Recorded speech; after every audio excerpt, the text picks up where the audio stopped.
We're basically rescuing fruit at this point because these were all about to go bad. Watch this. Step. Step. It's like not even gonna do it. Hey! So we need to call this the Midnight Cooking Show because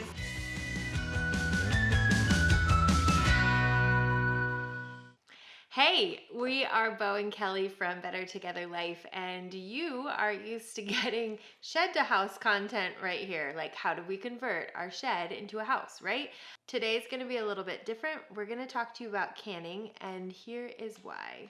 We're Better Together Life. Better Together Life is being able to maximize and to stay together as a family. And those are things that we do with our weird shed to house by being mortgage free, debt free. We do that with our rainwater harvesting. We try to maximize everything that we can, and canning is really a part of that. Like, you want to grow as much food and preserve it so that you can use it throughout the year. And that's something that even back in suburbia, we did this way early in our homesteading adventure. So today we're going to show you 2 fruits that we canned this year. We'll show you a little bit of the process and then some recipes so that you actually know how to use what we're canning, right? It's no good if it just sits on your shelf.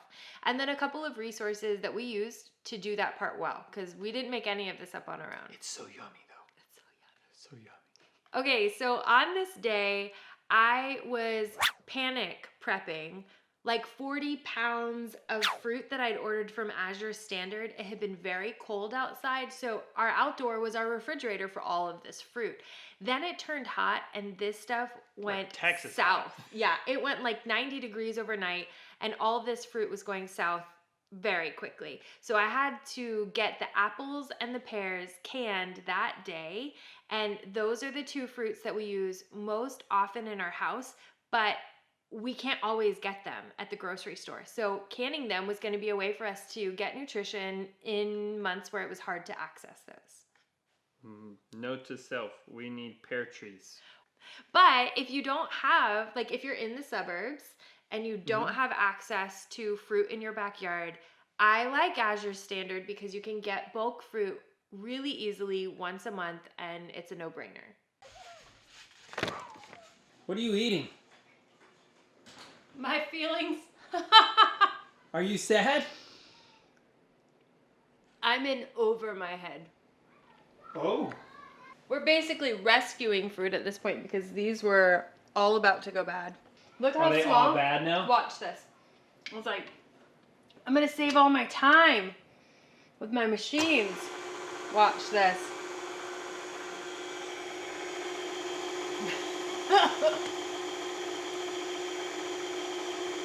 Have you done any yet? I did one, but look, it barely even makes Step. it. Step. Step. Step. Step. It's like not even gonna do it.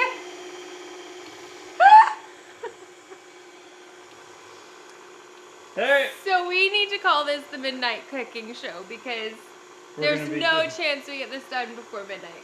Not a chance. Not. Thank you, modern industrial era. It's kind of cathartic. You're like, oh look, how satisfying this is. But isn't it better just to do it all by hand? No? Do we live on the prairie?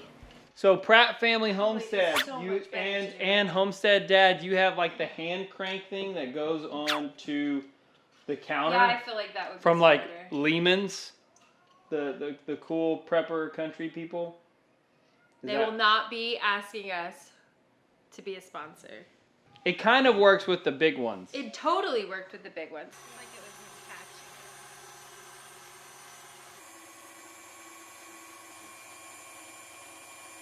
And you can put it on like warp speed. Is it gonna work? Warp speed. Hey! But it still only does half of it. No, that was a fail. So you're gonna do that, and what you're gonna? what are you making with the apples? You're gonna be making the cinnamon stuff? Okay, I'm gonna can the apples. Just the... can them. And I'm gonna can the pears and just can them. Like water bath can them. And at a farm girl in the making, I was talking to her about canning apples the last time we did it, which turned out really good. They were just Granny Smith. But I was talking to her about that and she was like, oh, you started pressure canning? You probably did it a lot better then because I'm not intimidated to can. Most people do water bath and then pressure. Oh yeah. No, we totally started with the pressure canning. Yeah. We want to can the meat. Basically everything we've done is backwards. That makes sense. Just never come to us for a how-to. That will not be. But I can link the person who taught me how to can the pears because she was good. What's her name? Mary's Nest. Mary's Nest. I hope her name is Mary because I was talking to her like she was my friend. Did you comment? No, I just chatted back and forth with the screen.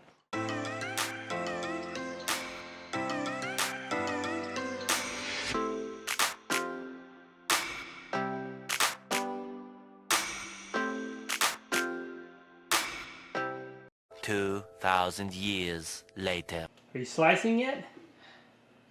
Oh. Way to go. It's been a labor. So we didn't get to see the slicer. I told you to let me know whenever you were done. To check my Instagrams. Okay. I am not recommending so many peels. Ooh, that was a satisfying one. Into your mix because you're not supposed to have any peels. Ready? Ready for the spiral? Oh. Also, don't recommend spiraling. Or seeds. Day 2. So we have a household of 4 kids. And so maybe some of you have had this before where you are trying to homestead and where kids are running around and hungry and dogs need to eat and animals need to be put up. And you can't do it all. And so we forgot to film the canning of the actual canning part of it. But, we water bathed it, is that right? Yeah, so we did a water bath canning, and here's the tricky thing about water bath canning is with low acid foods like these fruits, you really have to follow a tried and true recipe. So for these apples, I went ahead and cut the spirals in half to make them fit in the jar better. And then the pears, we just peeled and either halved or quartered them, depending on how well they would fit in a jar. And each of those was cooked in a tried and true solution. The recipes for those solutions are down below. So I connected with a farm girl in the making, and Anne gave me details on her blog about how to create a solution for the apples. And then I just got on good old YouTube and followed Mary's Nest for her pear recipe. And the pear recipe, so good. The pear recipe was 0 sugar, and that's really what we go for in our household because we try and just do like basic things, grow basic fruits and vegetables that we're actually going to use in recipes, and can very basic recipes so that we can create whatever we want. And those recipes that we've linked below and toward the end of this video will be from these bare bones canning recipes. And then you can add your spices and flavors in later. You guys, I actually did it. I canned apples and pears. None of them broke. And I don't think we're going to get botulism from any of them. So that's a win. Let me see them. So many. What are you going to do with them? These are obviously not canned. But I think we got 9, right? 2, 4, 6, 7, 8, 9. 9. This is the Azure standard? This is a win for not ruining produce and having some to put on shelves. I'm really excited about that part. Your canned goods are no good if they sit on your shelf. So I don't take the time before we can things to like prep spices and seasonings in that. I do that afterward. This is a part that's completely up to you as long as it still goes along with your canning guidelines for whatever you're canning. So for these apples, we make a delicious spiced apple that can go on top of oatmeal. It can be eaten just as it is. Put it on ice cream, like whatever your jam is for apples, you can do that. You can also use it for baking, like inside an apple pie or an apple bread. The other thing that we make is incredible. I feel like anytime you can interweave a love of sourdough with something like canning, then you should do that thing. So we make a pear galette that is fan-freaking-tastic. And it's a very simple recipe. Galettes are like a rustic open-faced pie. And that's what we did with these two fruits. If you want more details for the recipes we used, check out the links below.